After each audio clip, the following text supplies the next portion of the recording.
Throw it away, the Billionaire CEO said without even looking up from the report, because sometimes the most expensive mistake a company makes is believing something has no value.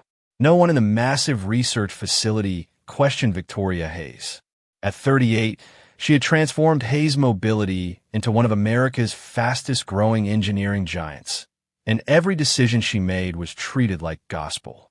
Around her, 6 prototype engines rested silently on heavy steel pallets, each tagged with bright red labels reading failed, and no irrecoverable, scrap immediately.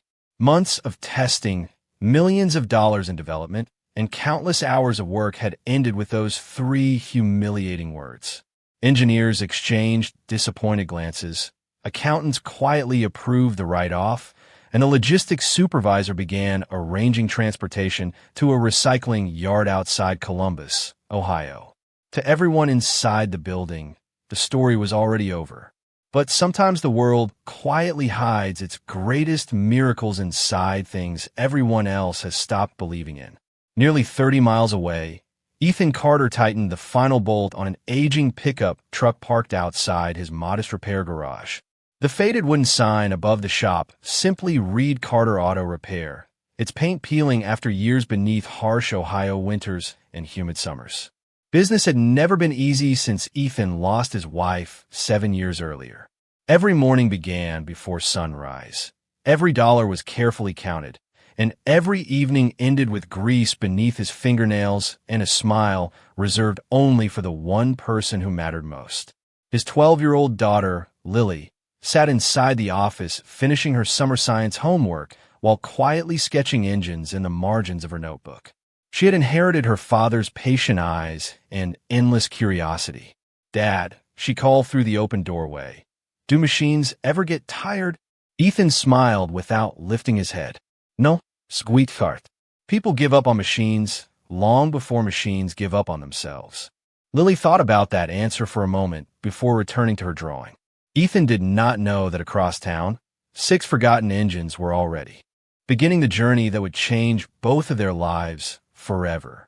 Later that afternoon, an old friend who managed industrial surplus stopped by the garage carrying a folded inventory sheet. "You're probably not interested," the man said with a shrug. "Hayes Mobility is dumping 6 prototype engines tomorrow. Corporate says they're completely dead." Ethan wiped his hands on a clean shop towel before taking the paper. His eyes moved slowly across the serial numbers. Then they stopped. His expression didn't change. He didn't gasp. He didn't celebrate. He simply looked back at his friend and quietly asked, "What are they asking for the whole lot?" Honestly, the man laughed. "Almost nothing. They're paying more to haul them away than they're worth." Ethan folded the paper carefully and slipped it into his shirt pocket. Outside, the afternoon breeze carried the distant sound of freight trains rolling across central Ohio. Inside the tiny garage, surrounded by worn tools and unfinished repairs, something almost invisible shifted. Because while an entire billion-dollar company had just declared 6 engines beyond saving, one quiet single father had recognized something no report, no executive meeting, and no room full of experts had managed to see. The next morning arrived with the quiet rhythm Ethan Carter had come to depend on. Before the first rays of sunlight touched the rooftops of their small Ohio town, the smell of fresh coffee drifted through the little house behind the garage. Lily shuffled into the kitchen wearing oversized socks and carrying the same notebook she seemed to take everywhere. She slid into her chair, looked at her father over a bowl of oatmeal, and smiled. "Are you thinking about those engines?" she asked. Ethan poured milk in her bowl and smiled back. "I'm thinking about why someone gave up on them." Lily tilted her head. "Maybe they really are broken." Ethan shook his head gently. Broken and misunderstood are not always the same thing. Those words lingered in the room long after breakfast ended. By 8 o'clock, Ethan's pickup rolled through the gates of the industrial recycling yard where rows of discarded equipment stretched. Farther than a football field, rusted machinery, cracked generators, worn conveyor systems, and abandoned prototypes waited quietly for their final trip to the furnace. At the far end of the yard sat 6 enormous wooden shipping crates, each marked with the familiar Hayes Mobility logo. A forklift operator waved casually as Ethan climbed out of his truck. "You are the guy buying those headaches?" he asked with a grin. Ethan nodded. "That depends. Do headaches usually come with engineering reports?" The operator laughed and handed him a thick envelope taped to one of the crates. "Everything they threw away is in there. Testing logs, inspection notes, failure summaries. Most people never bother reading them." Ethan accepted the envelope with genuine appreciation. Sometimes people tell you exactly where to look without realizing it. One by one, the crates were loaded onto his flatbed trailer. Several workers watched with amused expressions. "You planning to build a museum?" One joked. Another called out, "You would have better luck fixing the moon." Ethan simply thanked them for their help, secured the final chain, and drove away without answering. Silence had become one of his greatest strengths. Back at the garage, Lily ran outside before the truck had completely stopped. Her eyes widened as she looked at the massive crates. "They are even bigger than I imagined." Ethan climbed down and handed her the envelope. "Your first job is reading every page. Sometimes the answers are hiding inside what everyone else skipped." She carefully opened the reports while Ethan removed the first crate lid. The engine inside looked almost new. Dust covered its polished aluminum surfaces, but there were surprisingly few signs of physical damage. He slowly circled it once without touching anything. Then he knelt beside the engine block, studying every connection, every sensor mount, every bolt, as though listening to a story only the machine could tell.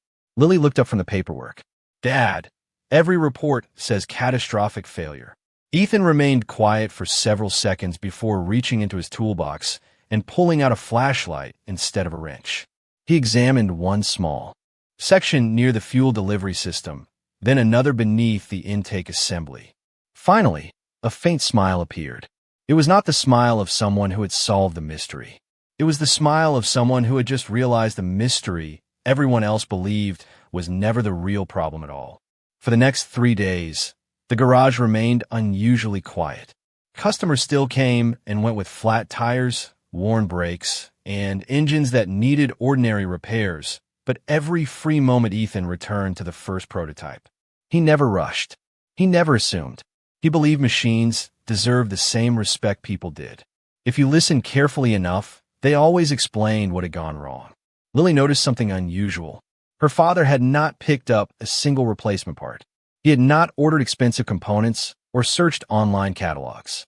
Instead, he filled page after page with handwritten notes, measurements, sketches, and questions. Every evening, she watched him compare the engineering reports against what he saw with his own eyes. Finally, she could not hold back her curiosity. "Dad," she asked softly, "why are you writing so much if you are not fixing anything?" Ethan looked up from his notebook and smiled. "Because someone already tried fixing these. Before I touch a single bolt, I need to understand why every smart person before me believed they had failed." Lily nodded slowly, though she was still trying to understand. That afternoon, Ethan carried the first engine onto a heavy steel stand beneath the brightest light in the garage. He rotated it inch by inch, inspecting every surface through a magnifying lens. Then he opened the thick envelope once again and spread dozens of testing charts across his workbench. Temperatures, fuel pressure, compression readings, electronic timing. Hundreds of pages of numbers stretched across the table like pieces of an enormous puzzle. Outside, a summer thunderstorm rolled across the Ohio sky, filling the garage with gentle echoes of distant thunder while rain tapped softly against the metal roof. Ethan hardly noticed. His attention never drifted from the reports. Suddenly, his pencil stopped moving. He stared at one chart, then another. His eyes narrowed. Without saying a word, he reached for a calculator and began checking every conversion himself. Minutes passed. Then he checked them again using a different method. Lily watched from across the room. "Did you find something?" Ethan did not answer immediately. Instead, he pulled another report from the stack and compared the same measurements recorded 6 months apart. The silence inside the garage grew almost sacred. Finally, he looked toward his daughter. "Tell me something," he said gently. "If 6 students all fail the exact same test the exact same way, What is more likely? That every student forgot everything at the same moment, or that something about the test itself deserves another look? Lily thought carefully before answering. Maybe the test is wrong. Ethan smiled, proud of her reasoning. Exactly. He walked back to the engine and pointed toward a compact electronic calibration module mounted beside the intake assembly. Everyone kept trying to repair the engine itself, but every report assumes this little system was measuring correctly. Nobody ever questioned the instrument making the judgment. Lily stared at the tiny component. It looked ordinary, almost insignificant. So the engines were never actually sick? She whispered. Ethan gently rested his hand on the engine block. I cannot prove it yet, he said calmly. But I no longer believe these 6 engines were abandoned because they failed. I believe they were abandoned because everyone trusted one wrong answer. At that exact moment, the garage seemed quieter than ever, as though even the rain outside had paused to listen to a truth that had remained hidden inside 6 forgotten machines for far too long. The following weeks settled into a rhythm only patience could sustain. While most of the town slept, a single light glowed inside Carter Auto Repair long before dawn. Ethan worked with steady hands, never hurrying, never forcing an answer.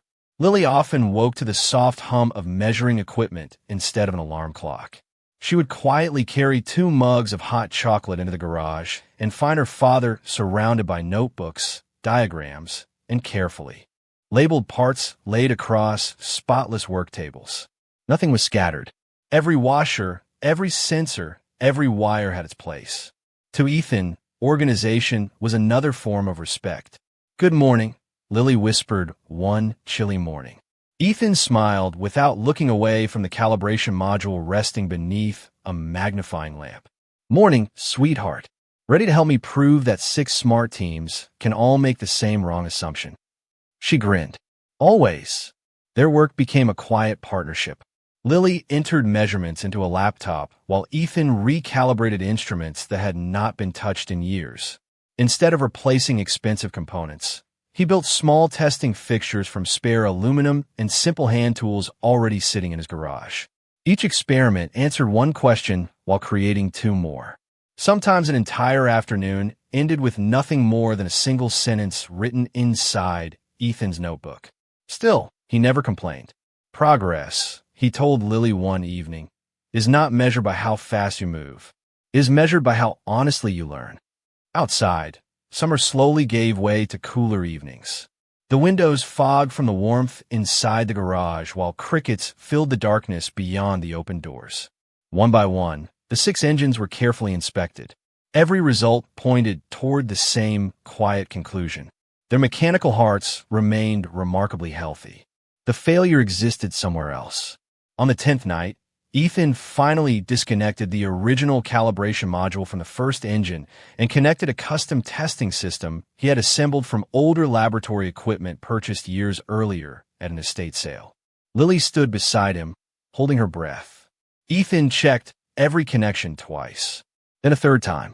Ready? He asked softly. She nodded. He turned the ignition switch. The starter engaged smoothly. For one long second, nothing happened. Then the engine came alive with a deep, confident rumble that filled the little garage without hesitation. The sound was smooth, balanced, and steady, nothing like the catastrophic failures described throughout the reports. Lily's eyes widened. It sounds happy. Ethan laughed quietly, the kind of laugh that rarely escaped him anymore. Healthy machines usually do. He slowly adjusted the throttle while watching every gauge. Oil pressure remained perfect. Temperatures climbed exactly as expected. Fuel delivery stayed remarkably stable. There were no warning lights, no violent vibrations, no signs of disaster. Only the calm rhythm of an engine finally being understood. Lily looked from the instrument panel to her father. You fixed it. Ethan gently shook his head. No, I simply stopped believing the wrong diagnosis. At that exact moment, a neighboring shop owner stepped outside after hearing the unfamiliar sound drifting across the street. He paused beside the open garage door, listening carefully before walking a little closer. Ethan, he called with genuine surprise, what on earth are you running in there? Ethan switched off the engine, allowing silence to settle naturally over the room once again. He exchanged a quiet glance with Lily before answering with complete sincerity, something that should never have been thrown away. Word traveled through small towns the way morning sunlight slipped across open fields, quietly at first, and then all at once. By the end of the week, mechanics from neighboring shops found reasons to stop by Carter Auto Repair. Some brought old pickups that genuinely needed service. Others simply lingered near the open garage door, hoping to hear the unusual engine they had been talking about over coffee. Ethan welcomed every customer with the same calm smile and never mentioned the 6 prototypes unless someone asked directly. He believed good work never needed loud advertising. It only needed time. Lily noticed the change before her father did. "There are more trucks in the parking lot than usual," she whispered one afternoon while organizing invoices. Ethan looked outside and shrugged gently. "People become curious when they hear something they cannot explain." She smiled. "You mean the engine?" He nodded. "Sometimes, but more often, they are curious about the person who refused to give up." That evening, after the last customer left, father and daughter rolled the second prototype onto the work stand. Unlike the first engine, this one required almost no mechanical adjustment. Ethan carefully removed the original calibration unit, connected his custom testing system, and repeated the same verification process that had occupied so many quiet nights. Every measurement matched his growing theory. Every result confirmed that the reports had been judging healthy engines through a faulty standard. Lily looked over the data displayed on the laptop screen. "It is happening again," she said, hardly believing it herself. Ethan simply smiled. Truth has a habit of repeating itself. Minutes later, the second engine started just as smoothly as the first. Its steady rhythm echoed through the garage, rich and confident, like an orchestra finally playing from the correct sheet of music. The sound drifted across the street, causing 2 passing delivery drivers to slow their trucks and glance toward the shop. One of them stepped inside. "That is not an ordinary rebuild," he said. "What kind of engine is that?" Ethan switched it off before answering. "One that deserves another chance." The driver nodded politely, but as he walked away, he quietly snapped a photograph of the engine sitting on the stand. By the following morning, that photograph had reached someone who recognized the unmistakable design. More than 20 miles away, inside Hayes Mobility headquarters, senior engineer Daniel Brooks paused while scrolling through messages on his phone. His expression changed immediately. He enlarged the photograph and leaned closer to the screen. There was no doubt. The casting marks, the housing geometry, and the unique intake assembly belonged to one of the discarded prototypes.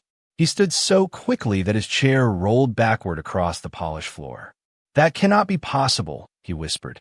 Without wasting another moment, Daniel drove to the address attached to the message.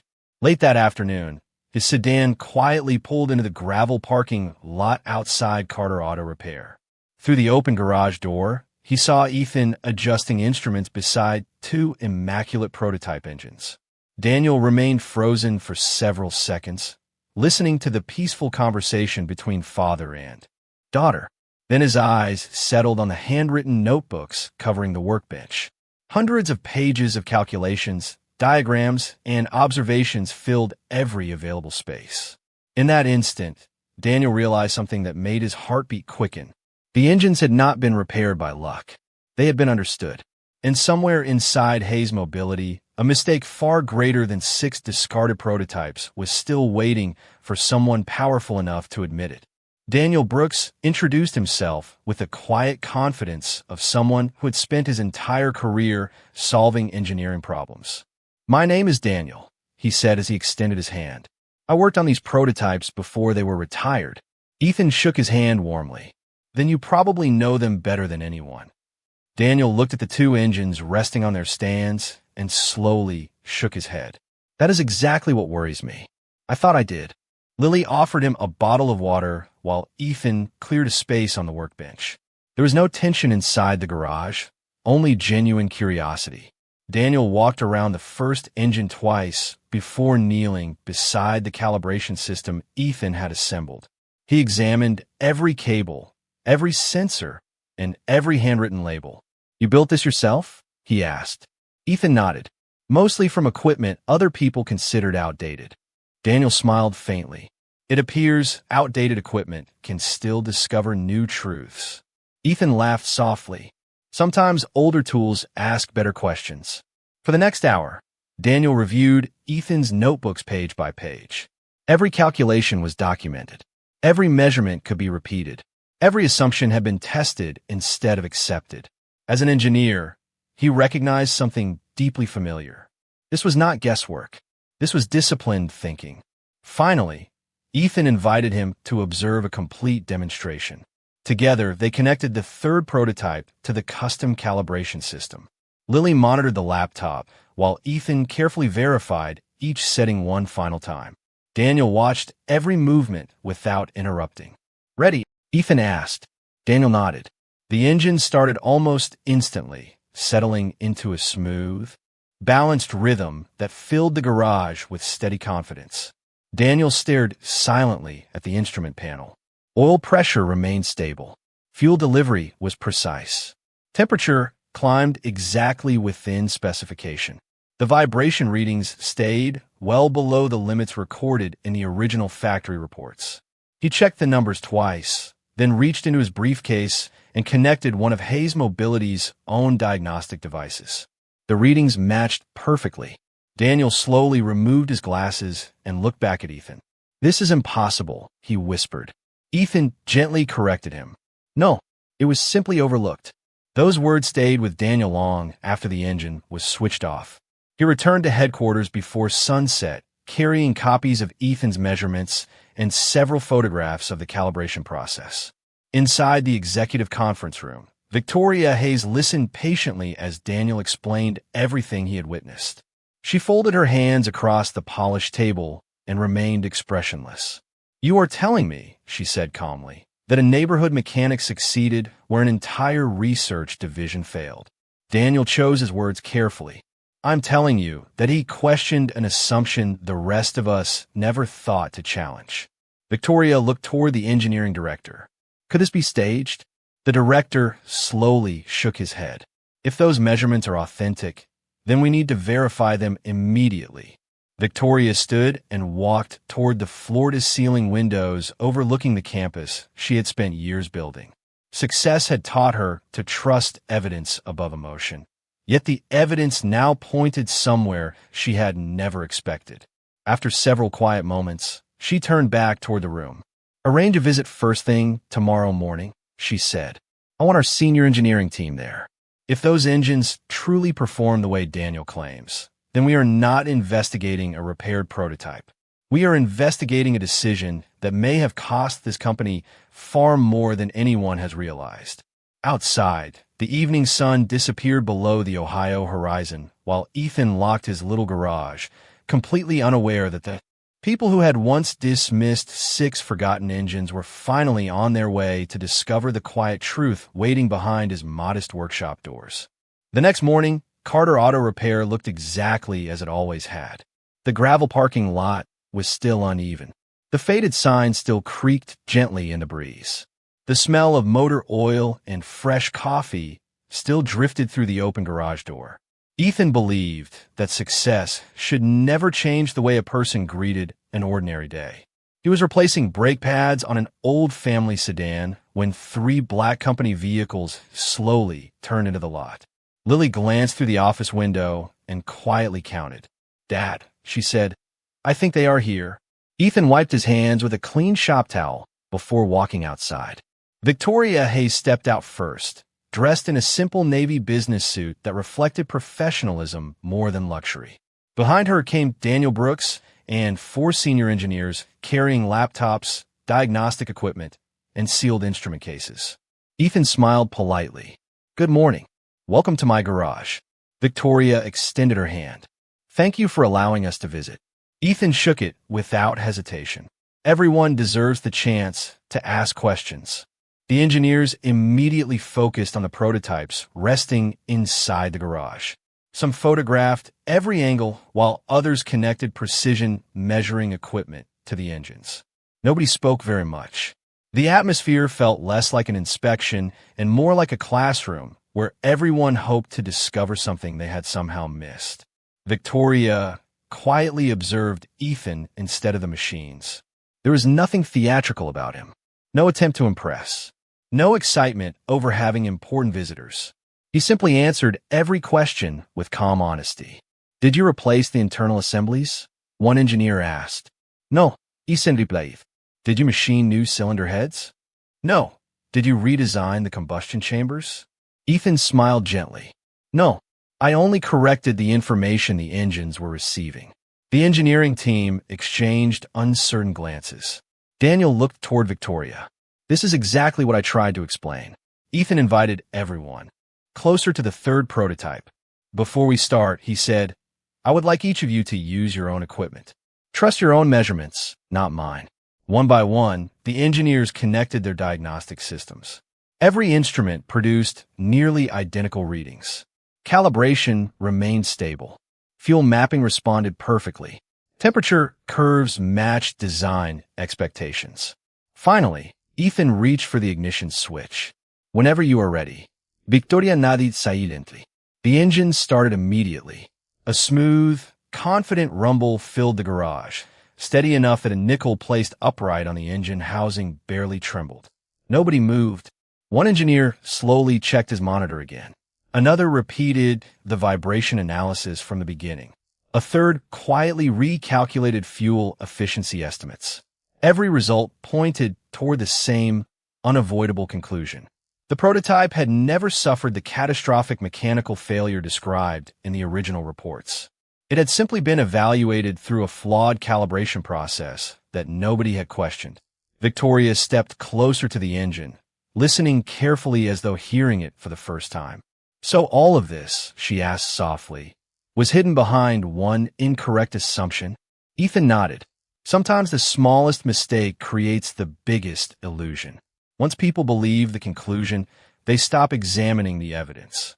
Silence settled over the garage. The engineers looked at one another, but no one argued. There was nothing left to defend. Their instruments had spoken more clearly than any opinion ever could. Victoria slowly closed the engineering report she had carried with her since arriving. For the first time in many years, she realized that the most valuable lesson she would learn that month had not come from a billion-dollar laboratory. It had come from a quiet single father working inside a modest garage who understood that truth often waits patiently for someone humble enough to look a second time. The visit ended without celebration, yet its impact reached far beyond the little garage.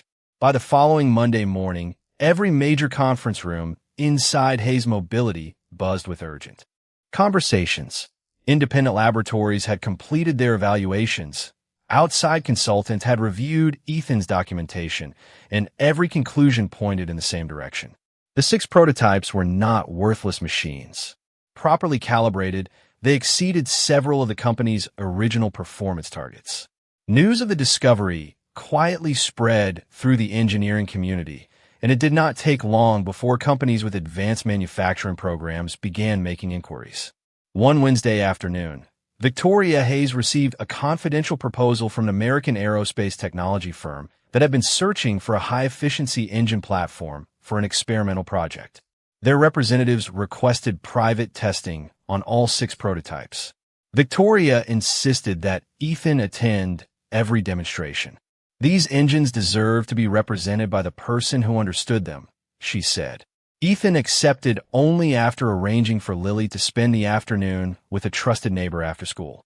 The demonstrations took place inside Hayes Mobility's largest testing facility. Rows of engineers, analysts, and executives filled the observation room, while the first prototype was mounted on a sophisticated dynamometer. Ethan stood quietly beside Daniel Brooks, watching technicians connect sensors far more advanced than anything inside his own garage. He showed no signs of nervousness. He had never been interested in proving himself. He simply wanted the engines to be judged fairly. As the test sequence began, massive display screens filled with real-time measurements. Horsepower climbed steadily.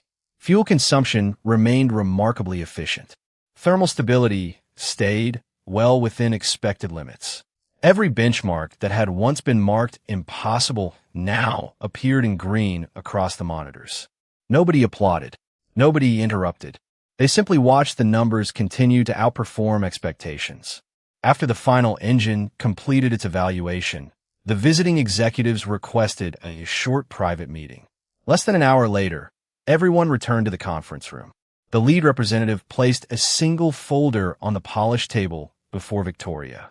Our company would like to purchase all 6 prototypes, along with licensing rights for the revised calibration methodology, he said. Victoria opened the folder slowly. Her eyes paused on the proposed figure. $3 million. For a brief moment, the room became completely still. Several executives quietly exchanged astonished glances. Daniel lowered his eyes with a thoughtful smile. Victoria closed the folder and looked across the table toward Ethan. These are the same engines we authorized for disposal, she said softly. Ethan answered with his familiar calm. They're the same engines. Only the understanding changed. No one argued because no one could. The offer before them represented far more than money. It represented months of overlooked potential, a costly lesson in assumptions, and the quiet wisdom of a man who had refused to confuse a disappointing report with the truth. As the meeting concluded, the visiting representatives thanked Ethan personally for his careful work. One of them paused before leaving and said, "It is rare to meet someone who sees possibility where everyone else sees failure." Ethan smiled with quiet gratitude. "Every machine deserves an honest diagnosis," he replied. "So does every person." His words lingered in the room long after the doors closed, leaving Victoria with a realization that no balance sheet could measure. The greatest value recovered that day was not the $3 million agreement resting inside the folder. It was the priceless reminder that genuine wisdom often arrives without a title, without applause, and without ever asking to be noticed. Several weeks passed, and life at Carter Auto Repair settled back into the familiar rhythm Ethan Carter cherished most. Every morning still began before sunrise. The coffee still brewed in the small kitchen behind the garage. Lily still hurried to school with her notebook tucked beneath her arm, dreaming about becoming an engineer one day. The $3 million agreement had changed their financial future, but it had not changed the values that had carried them through the hardest years of their lives. One quiet afternoon, a familiar black sedan pulled into the gravel parking lot once again. This time Victoria Hayes stepped out alone, carrying nothing except a simple folder. Ethan greeted her with the same calm smile he offered every customer. "Good afternoon," he said. "It is good to see you again." Victoria looked around the modest garage before speaking. "I have spent years believing that the biggest advantage in business was having more resources than everyone else." She paused, then smiled gently. "You taught me that the greater advantage is asking better questions." Ethan nodded thoughtfully, but said nothing. Silence had never made him uncomfortable. Victoria handed him the folder. Inside was a formal offer to become Director of Advanced Engineering at Hayes Mobility, complete with every benefit the company could provide. Ethan read the first page carefully before closing it again. "This is generous," he said. "Thank you." Victoria guatid patiently. But Ethan looked toward the office window where Lily was finishing her homework between customers. "My first responsibility has never been building engines," he said quietly. "It has always been raising my daughter." Victoria followed his gaze and understood immediately. "You would turn this down?" she asked softly. Ethan smiled. "Not because I do not appreciate it. Only because success means very little if it asks you to leave behind the people who gave your life its purpose." Victoria remained silent for several moments before speaking again. "Then perhaps the offer needs to change." 2 weeks later, Hayes Mobility announced a new partnership instead of a full-time executive appointment. Ethan would remain the owner of Carter Auto Repair, while serving as an independent engineering advisor, working on projects only when his family schedule allowed. The arrangement surprised many people inside the company, but Victoria never questioned it again. She had learned that not every valuable person measures success by titles or corner offices. Months later, Lily proudly presented her science fair project at school. Sitting beside a small working engine model, She explained to the judges, sometimes people think something has failed because they stop looking too soon. My dad taught me that the best answer usually comes after the second question, not the first. She earned first place that afternoon, but Ethan seemed even happier watching her confidence grow than he had been signing any business agreement. As the sun slowly set behind the little garage that evening, father and daughter stood together outside, listening to the peaceful sounds of their neighborhood. Lily smiled and asked, "Do you think those engines were waiting for us?" Ethan looked toward the orange sky before answering. "I think they were waiting for someone willing to understand them." Then he looked at his daughter with quiet pride. "People are not so different." The breeze carried his words gently through the evening air, leaving the world wrapped in the kind of silence that only truth can create. Because in the end, the greatest miracle was never that 6 forgotten engines became worth $3 million. It was that one humble single father proved dignity, patience, and compassion will always uncover value that pride is too hurried to see.